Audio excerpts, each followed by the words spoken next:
Hey everyone, this is Josh Rubin and Jeannie Rubin from East West Healing, and we are here today on episode 19 of Conscious Nutrition to talk about PCOS, stress, inflammation, blood sugar, insulin, estrogen, and everything under the sun. I know, it's so crazy. It's crazy. So before we get started, I just want to pull up a couple things here. Run a little behind today. And first announce that we're here every single Thursday at 2:30 p.m. Pacific Coast time. If you can't watch us live on Facebook, our Facebook page is East West Healing. Then you can always watch it on the playback on our page on Facebook, which is East West Healing, or on the videos tab. Click the videos tab, and once you get in there, there's a playlist. You'll see all the videos, or on our YouTube channel, which is East West Healing. So you can catch it many places. It's not, obviously it's imperative that you're here. We'd love you to be here, but it's not the end of the world. Secondly, I am still getting over being sick. Yes, I'm human. I get sick, and if I make any gross noises, it's Jeannie's fault. Sorry about that. And there's one for you. And there's one for you. To get us started.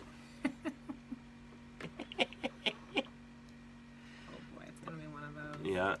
So, another thing is we offer a 15-minute complimentary consultation, conversation to talk with you about what's going on with you, to answer some questions, to introduce you to the work that we're doing, to see if it's something that makes sense to you and that you might like to apply into your life. Why not? You get nothing to lose. So what I'm going to do, nothing to lose. I'm going to put that link in the comment section, and you can click on that now or when you watch this. Put in your name, email, some, stuff that's going on that you want to share, and we'll definitely give you a call to set up that free consultation, no obligation. Right? That rhymed. Next, let's see. Restoration Thyroid audio series. Yes, that is if you haven't awesome. Yet, stop everything you're doing and get over there and literally make sure stop. That you go to the website and enter your email. Subscribe. I'm going to put that link in the comment section below as well. And you will receive our 7-part audio series that will introduce you again to the different steps that we take with our clients to help work them back to a state of balance and homeostasis and blood sugar regulation and thyroid health and all those things that come with it. Yeah. It's a great way to, number one, get introduced to our work, but also when you listen to our work or read it, it helps you understand kind of where we're coming from. It helps you connect some of the dots. Mm-hmm. So you can definitely download that. And I think lastly is always don't forget to share this video or like it. As well as we want to just let everyone know ahead of time that next week we will be doing a Q&A instead of talking about something. Right. So we're bringing it up for two reasons. The first is tell everyone come, because people are always emailing us, messaging us on Facebook, Instagram, Twitter, YouTube, you name it. And everyone has questions, and unfortunately we can't always get to them.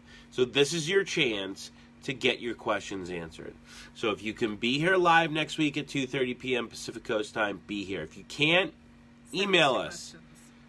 DM us your questions, message us, Facebook, Instagram, doesn't matter. You can email us at info@eastwesthealing.com, info@eastwesthealing.com, and we will answer your questions live next week on Thursday. Mm-hmm. So definitely get your questions in. And if you're someone that is just shy and you don't want to ask a question live, you can email us as well. Yeah. And I think we'll send an email out because I think it would be better to have questions come in ahead of time. Yep. So get them over to us. Whether you guys want to put them into these links or into these comments here, you can add them there. You can send us an email, however you want to do it.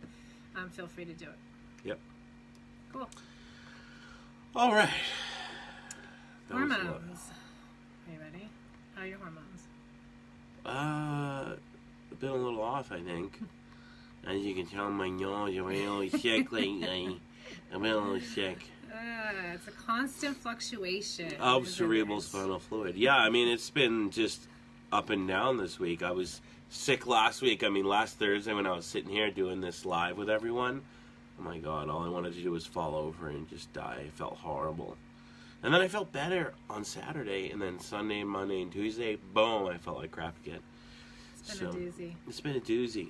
So, anyway, we are here to talk about PCOS, inflammation, blood sugar, etc. Of course, we always talk a lot about that stuff. It's important. So, you don't necessarily have to be female to listen to this because we're going to come at it more from, cause and effect versus just always focusing on the effect, right? And that kind of allows doctors, that's more allopathic thinking, like what is happening and how do we diagnose it? And that is their diagnostic criteria, right? Does this person have excess androgens, right? Do they have acne? Do they have facial hair or excess body hair? Do they have a mood issue, etc., right? That is one of their diagnostic criteria. The second, of course, is what is going on with their cycle. Do they not have a cycle? Are they missing a cycle? Are they infertile? And the third, which is not always 100% criteria, but does this person have polycystic ovaries, right? And I think that's how most people come at PCOS, right? And I'm not saying it doesn't have value, but you have to look at things. Well, they're diagnosing it with symptoms in a lot of ways, right? I think it's valid. I think it's valid to say, hey, yes, this person has PCOS. Right. What I'm saying is I don't think it's a way to treat it. The way that they're using it, be it birth control pill or other different forms of medication that help to reduce the effects of insulin resistance, which is where we're going with this. So. I think that there's a lot of women that struggle. I mean, we have a lot of information, whether it be a blog or Instagram or even in our files on this. But I was doing a little research, and there was an article about women with PCOS celebrating their beards. And it was this article of these women with these like beards, and they're celebrating it. It's who they are, which is great. I'm not saying, it's bad. I'm just saying there's a reason for it. And I think that people are taught, hey, you have PCOS, you can't have kids, or you're always going to be swollen, you're always going to have facial hair, etc., so deal with it. And we're going to give you Clomid, or we're going to give you, tamoxifen, or all these other things that affect estrogen conversion or aromatase inhibitors, and that's how we're going to treat it, In my opinion, you're just literally entering that revolving door, and you're just going around in circles, and you're going to get dizzy, which is one of the symptoms. Yes. I was just going to say something. Metformin, yeah. I mean, there's so many. It's like every day it's something new. Hi, Raquel. Good to see you, or hear you, or see your name.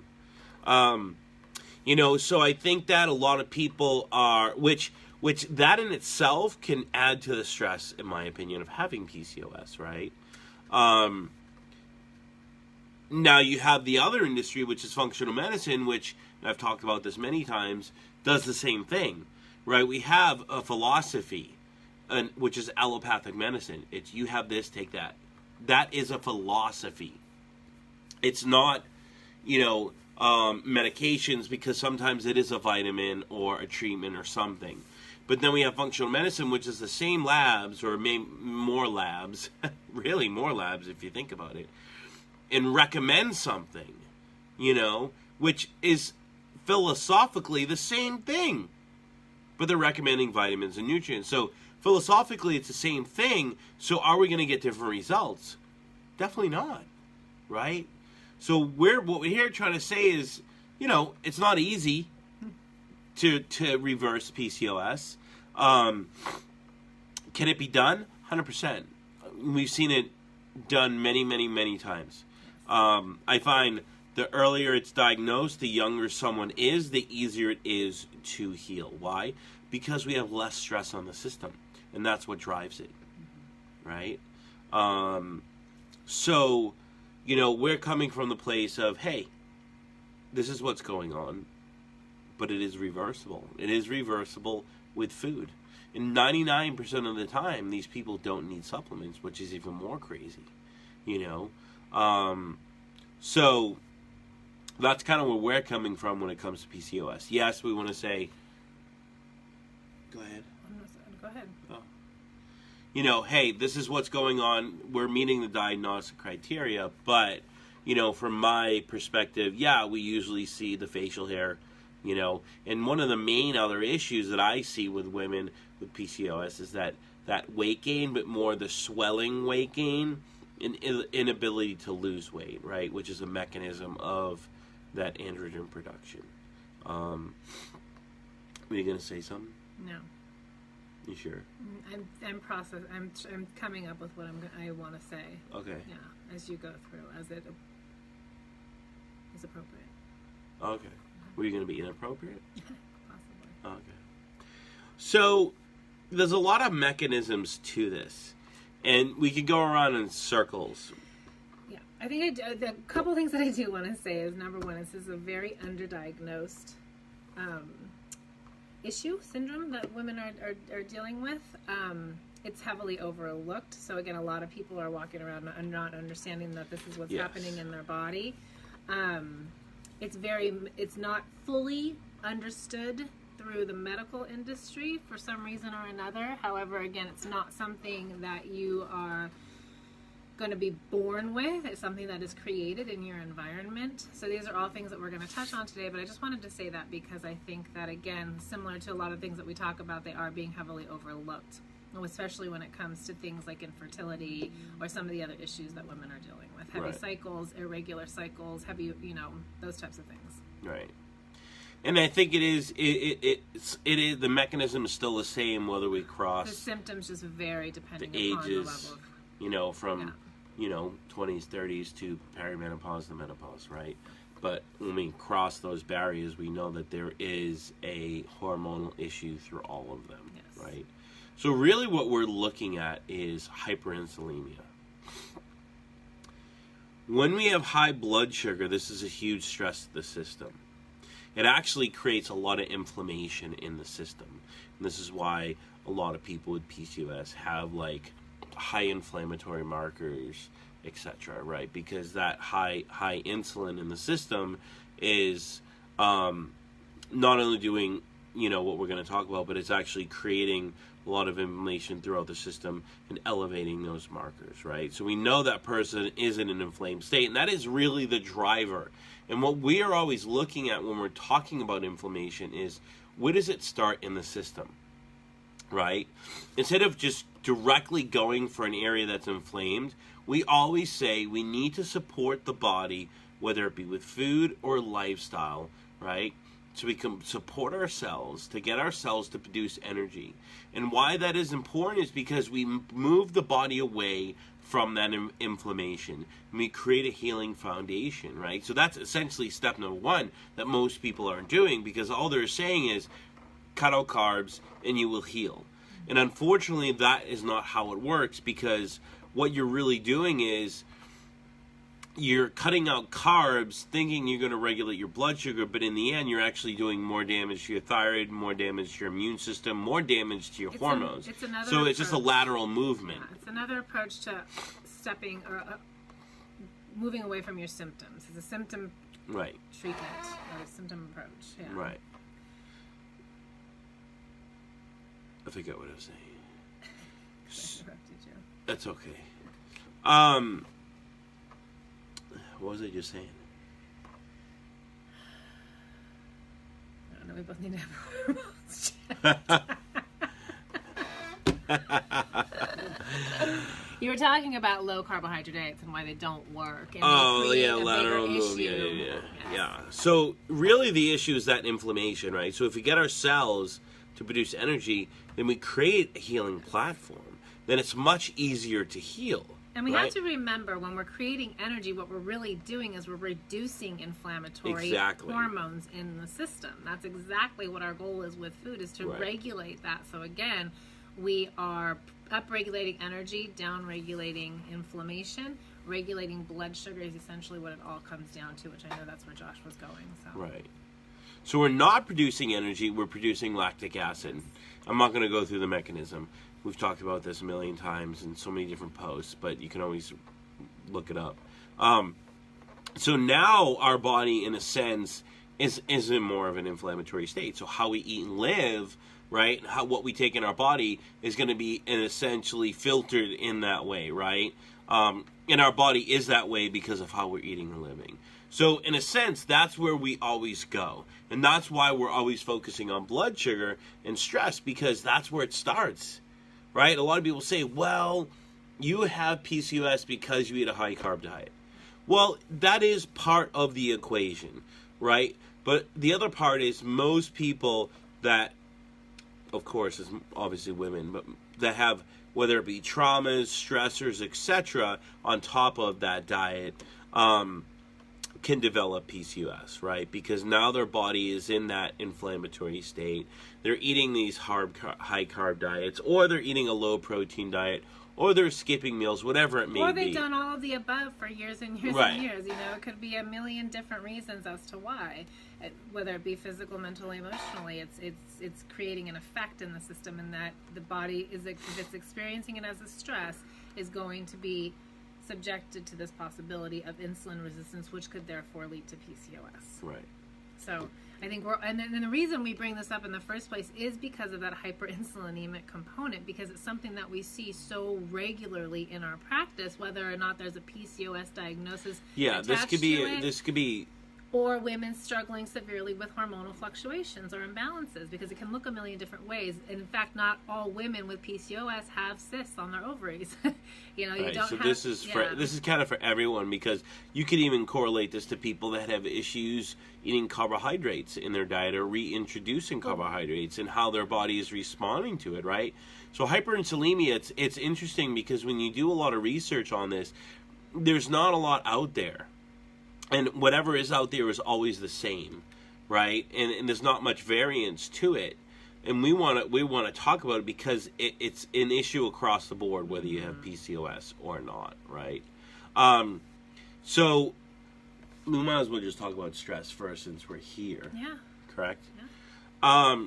So when we're stressed, of course, and that could be anything, the body reacts the same way, whether you eat too many carbohydrates, whether you're not getting enough protein with that, which I can tell you that from looking at people's logs for umpteen years, most people that come to us are not getting enough protein, especially women, even though they think they eat a lot of protein. If you log it, they're not. So what happens is, whether it's a trauma, whether you have 4 children, you know, the stress of getting pregnant, you know, and not meeting your body's needs, that is what a stress is, right? The demands being placed on the organism exceed what the organism can handle. Not being able to digest your food, not being able to regulate your hormones. There's internal and external. So and most people in this day and age are getting hit by all of them, by all angles. So again, part of the conversation, this applies to everybody. Right. Yeah. So this kind of pushes us into that, 2 different things are happening, right? That pushes us into that, like, stress physiology, right? Adrenaline is released to mobilize glycogen, etc., and then cortisol is released to mobilize, you know, proteins, fats from our tissues, so we can produce energy. We know this is a stressed catabolic state. Now we're eating ourselves to meet our body's needs, because we're not meeting our body's needs with the energy coming in, or we're exceeding the energy. You know, energy going out is too much, right? We're working out too much, or we're working too much. We're never sitting down just to breathe, or whatever it may be.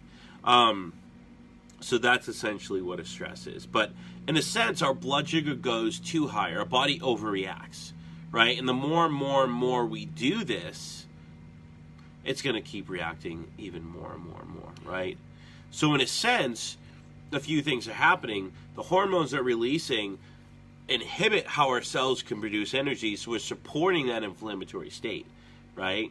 And at the same time, we're breaking down our tissues, which the fatty acids that we're releasing from our tissues, number one, have a negative effect on our cell and a negative effect on our pancreas and our blood sugar, right? because a lot of the fatty acids that are stored in people's tissues are unsaturated fats. And this is why we're not a fan of excessive amounts of unsaturated fats, because they're stored in the tissues, and we go into a stress state, our body releases these free fatty acids or unsaturated fats into our bloodstream, which of course affect how our cells absorb glucose. They hyperstimulate the beta cells of the pancreas to release insulin, which of course can cause this very dysglycemic state that's going on in our system. The high blood sugar, the low blood sugar, the inability to regulate our blood sugar. Carbs work one day, they don't work the next day. I feel good now, I don't feel good the next 20 minutes. You're all over the place, right? So our body is in this stress state. Your body's always trying to kind of find the balance, yeah. right? And so are you. Yin and yang and trying to get to that place. Yeah. Right. And so are you, right? And you're doing that with food. And most people don't realize that, when they wake up and they have their coffee and they go to work and they don't eat all day because they're working, they're just exacerbating that state, right? So our blood sugar essentially gets too high. And this mechanism just keeps happening. And a lot of the times that's how people end up with hyperinsulinemia. I'm not saying PCOS, I'm just saying hyperinsulinemia, right? What happens when we're in this state, of course, is we are producing too much insulin. Now, too much insulin, of course, causes the cells in our body to absorb too much glucose, and it affects how our liver releases glucose. And this is why so many people have issues with carbohydrates. Right? And they eat them, and they're like, oh, my blood sugar this, I have blood sugar failings, and blood sugar that, and blood sugar this, and blood sugar this, right? We hear it all the time, It's going to happen because of their state of the physiology, right? They've created that, but we have to unwind it. So essentially, you have to sift and go through all of it to come out on the other end, right? Now, the problem with this is that, when our, what's the word, what am I trying to say here?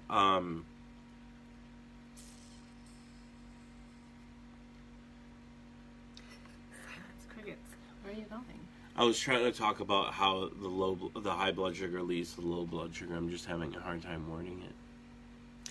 Anyway, I'll get back to that. I'm just kind of if you're overproducing insulin and you have elevated blood sugar, the hyperinsulinemia, the excess production of it, is in higher circulation in the blood than the glucose is. Right? So it's dropping blood sugars equally as fast. Right. But it's also driving the body to come up with more glucose because there's still insulin in the body. Good. So it perpetuates that inflammatory cycle. Right. So we go very dysglycemic. We go high to low and high to low, but you're still hyperinsulemic. Yes. Right? And this is the problem. So what we see is, and this is how, we're talking about general population now. Now, when we talk about PCOS, being with this hyperinsulinemia, is insulin. Can I just say something real quick? Yeah. Hyperinsulinemia is a progress towards insulin resistance. Yeah, and PCOS. And PCOS, essentially. Yes. Yeah. So insulin increases testosterone, right? So think about it. And this is the reason why most women develop PCOS. They develop weight gain, mood changes, excess facial hair, irregular cycles, because women need testosterone, but not that much, right? And that's why I'm kind of against women taking it, because usually there is an inverse relationship to testosterone and cortisol, right? So when women are stressed, the testosterone is going to go down in a normal state. This just kind of went low for a second. Sorry. So the bottom line is this. When we have that excess insulin production, we stimulate the excess production of testosterone. That excess testosterone, a lot of the times, causes our body or our fat cells to, and this is why people with PCOS have swelling, and this is why people with PCOS gain weight, because that increased testosterone is too much. That causes the fat cells, especially in the belly, to convert that excess testosterone to estrogen. Which is your insulin receptor site. So people Right. with chubby bellies or that carry their weight around their belly, again, tend to be more in an insulin resistant state or prone to it. 100%. Right. So that estrogen we know is not metabolic, right? When it's produced and stored in the fat cells. We know that it has a negative effect on the thyroid, so now we're getting pushed more into that inflammatory state. We know it pulls water out of the tissues and pushes it into the cells. That causes a lot of the swelling in our body and excitability of the autonomic nervous system and the sympathetic nervous system. And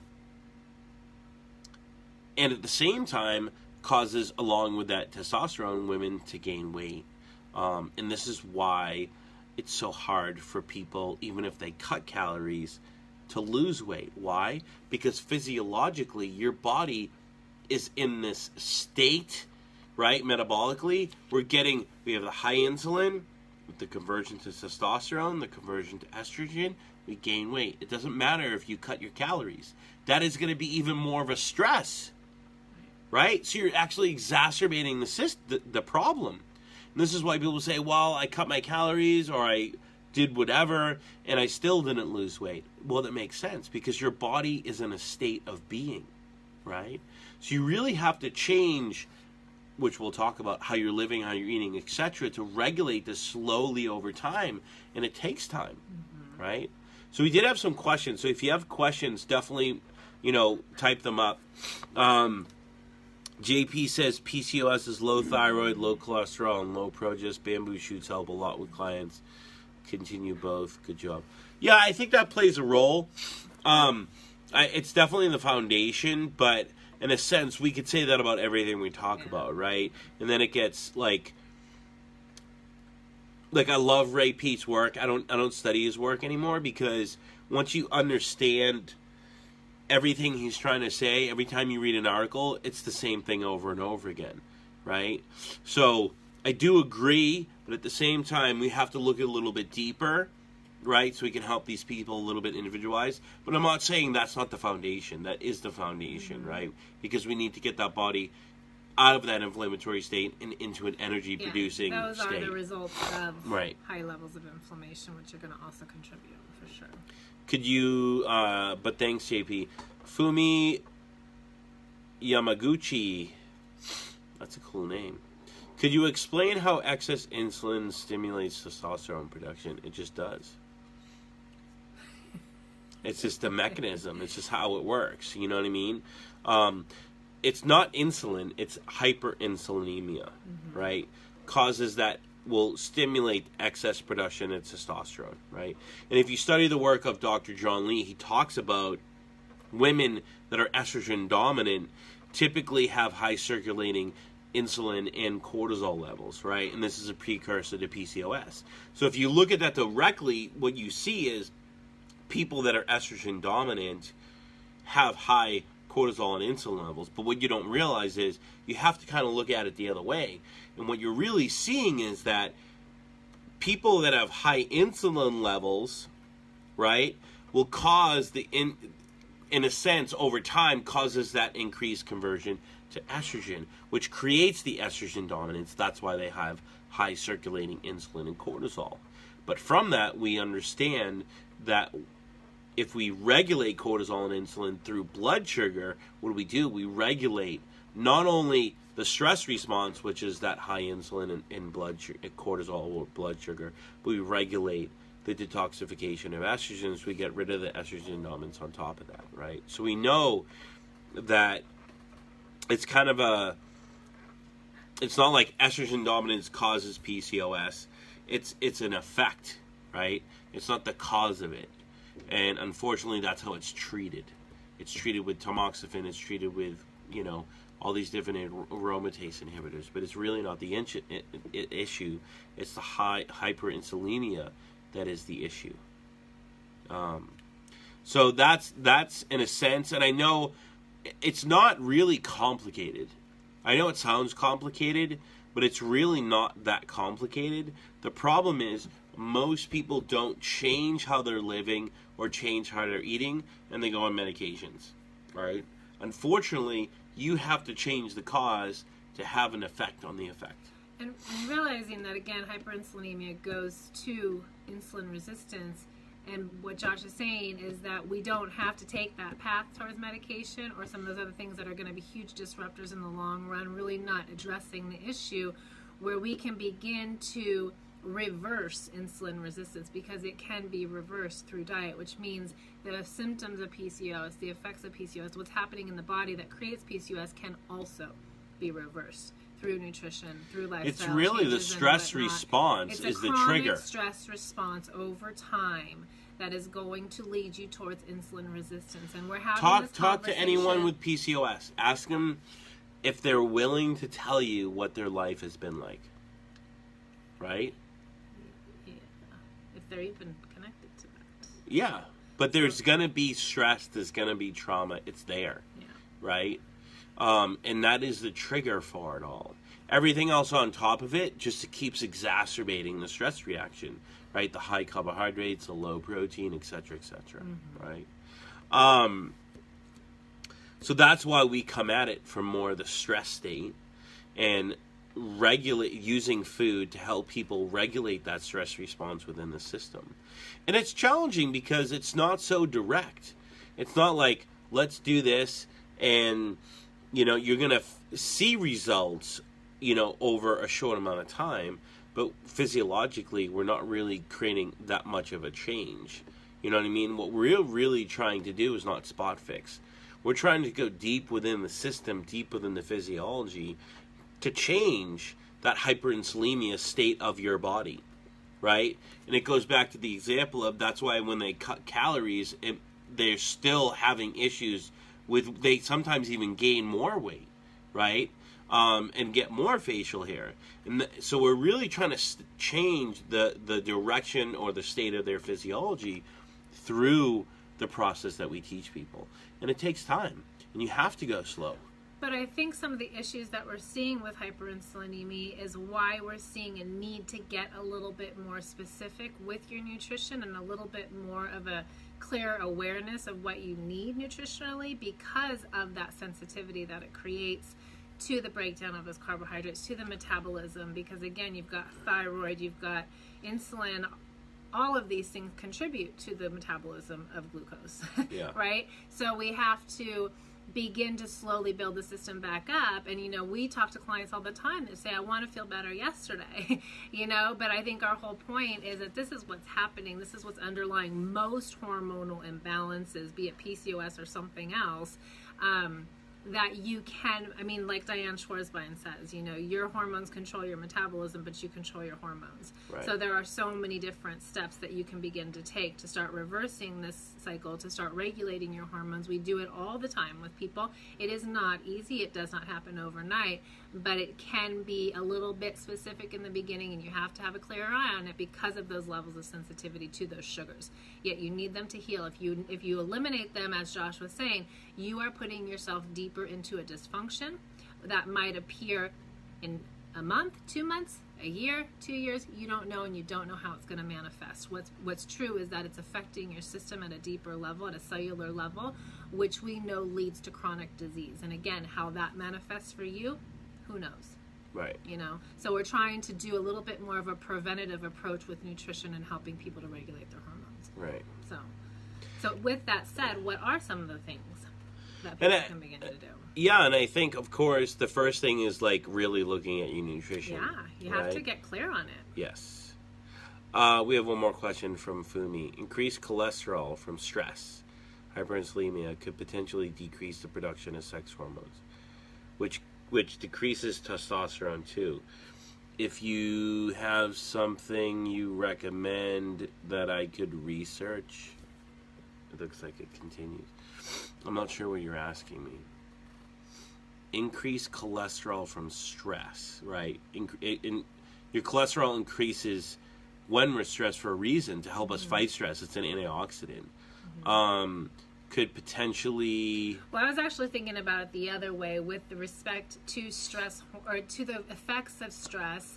Again, that reaction, the response, cholesterol being a huge response to the stress reaction because of the need for conversion. So that could be a gateway towards that excess testosterone production, possibly. Yeah, we're talking about, we're not talking about acute, we're talking about chronic faulty pathways, right? Sorry, I'm just scrolling. You know, so when we have increased cholesterol, right, we have increased production of steroidal hormones to help us fight stress, right? This is when we're in homeostasis and we bounce out. Right. This is acute, right? This is someone experiencing stress for the first time, maybe. And this is what we're trying to do, is strengthen the resiliency of the nervous system. But the problem is, and we've talked about this so many times, and, you know, you study the work of, you know, polyvagal theory, all these people that are studying the autonomic nervous system, that because of how we're living, because of the internet, whatever it may be, because of our upbringing, that we're so sympathetic dominant that the parasympathetic system is not even coming into play. So physiologically now, chronically, people are at rest, but in a sense, their physiology is like running a marathon every day. So now we're seeing so many faulty pathways that are happening. So even though you're getting that increased cholesterol conversion, right, what happens is we don't have thyroid hormone to increase its conversion even more. The steroidal hormones get produced, but they're not going towards where they should be going, and we're getting excess androgen conversion, etc., right, with PCOS. Or it's like men, you know, whether it's they gain weight, midlife crisis, etc., because of stress, they're converting testosterone to estrogen. It's the same kind of mechanism. So it's more of a chronic response. It was acute initially, but now it's chronic, and we have faulty pathways going on. So you can see at a deep level, nutritionally, what we're really trying to do. So it's not like you're going to make one change and in a month it's going to be gone. No. You're working at such a deep level. You're working at a neurological level. Yes. It's a neurological adaptation which happens over a long period of time and a lot of consistency. Right. And awareness. So I think the first thing is a nutritional makeover, and you can definitely download the link to a Restoration Thyroid to get more on that. But that is important. I think the important thing to remember is this. We're not coming from a place of you shouldn't eat carbs, right? That's what most people are teaching. And, of course, it is still an epidemic. Well, maybe not an epidemic, but we're still seeing it. It's creating an epidemic. And we still work with people that have PCOS that have gone their route. What we're trying to teach people is this. We're trying to teach them, one, to eat the right types of carbs that our body can utilize, right? Number two, we're saying we need specific amounts based on who we are. We're not saying excessive amounts are beneficial. No. Just because fruits and roots are beneficial, we're not saying we need excessive amounts, right? We know, hey, Uncle Elliot. Hi, Elliot. We know that, you know, fructose increases that conversion of thyroid hormone, right? Helps with the conversion of cholesterol, regulates the autonomic nervous system, etc. But if we're eating 300 to 400 grams of carbs when we're a sedentary individual, of course we're going to end up with blood sugar issues, hyperinsulinemia, and we can exacerbate the process. So what we're saying is go slow. We're not saying these people with PCOS or hyperinsulinemia or glucose intolerances, which most of you do, should go fast. We're saying that we need the right type of carbs, and we need to slowly start introducing them. Let me just finish this one thought. But on the other side of it, really what we're saying is we need to start having protein with our carbohydrates, because out of all the logs that we look at, 99% of the people that I work with are protein deficient, men and women, right, when we get their baseline. So it's not only getting the right types of carbs, but it's making sure we have enough of the right ratios of proteins and fats to balance that out so we don't get those blood sugar responses and push our body deeper into that state, right? It's all about balance. It takes time to get there. And also using specific types of carbohydrates that help to downregulate the insulin response, like fruits. Right. You know, which is something, but again, never alone. It's always with those proteins and fats. So your nutrition is el numero uno with anything, no matter what your diagnosis is. It needs to begin there, because you've got to get a handle on your blood sugar regulation. That does not mean you need to be monitoring your glucose every single day. Right. It means that you need to just kind of be aware of whether or not your meals are satiating to you, if they're holding you over for long periods of time. You are finding that balance between carbohydrates, proteins, and fats. Those are, assessing whether or not you're maintaining satiety is a good way to determine whether or not what you're doing nutritionally is helping you. Right. So if you're finding yourself getting hungry soon after, irritable, cold, sleepy, that is your first sign, or one of the signs that you're going to notice with dysregulation. I see this all the time with people, clients, etc., that have glucose intolerance and hyperinsulinemia. And, they're afraid to eat carbs, but they feel horrible when they're not even eating carbs, right? And they go from eating no carbs to adding in too much, and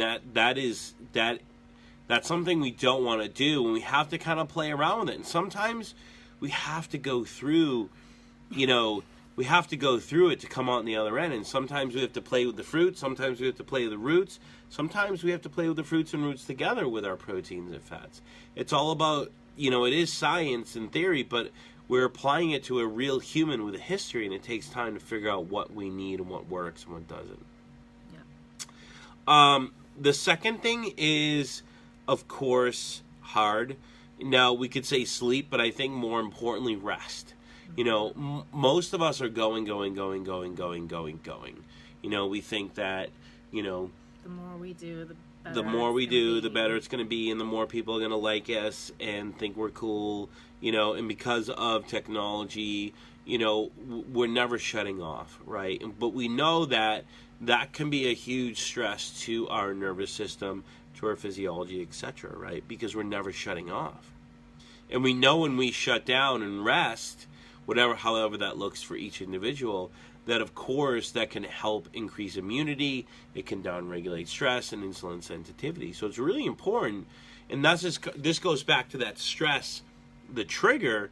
If we really think about our history, right, how can we change how we're living to create change in our physiology? Because it's not just about the food, right? We have to change our environment and create new rituals and new habits to allow our body to come down, to regulate the amount of stress within the system. And I think for everyone that's going to look a little bit different. But, I talk to people all the time, including today, that say, like, I don't do anything.